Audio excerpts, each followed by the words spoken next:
মা এটাকে কই মাছ দিয়েছি, এটাকে দেখেন কি লাউ পাতা। ঠিক আছে, লাউ পাতা দিয়ে দেখো পাতুরি বানিয়ে দেবো আজকে তোমাদেরকে। হ্যাঁ, লবণ দেবো,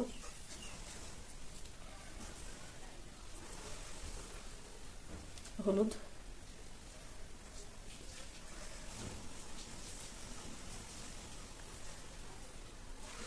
আদা বাটা, রসুন বাটা, কাঁচা লঙ্কা, শুকনো লঙ্কা বাটা, জিরে বাটা, পেঁয়াজ বাটা,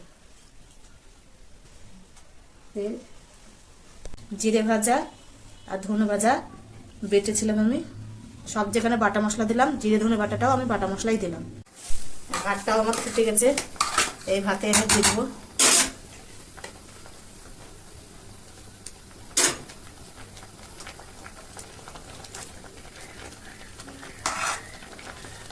আপনারা এরকম বাড়িতে বানিয়ে খেতে পারেন, খুব সুন্দর লাগছে খেয়ে, একবার ট্রাই করে দেখে নেবেন।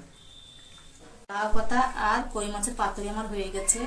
এইরকম নতুন নতুন ভিডিও পেতে হলে সালমা কুকিং রিলেটেড চ্যানেলে সাবস্ক্রাইব করে যাবেন আর বেল আইকনটি ক্লিক করবেন।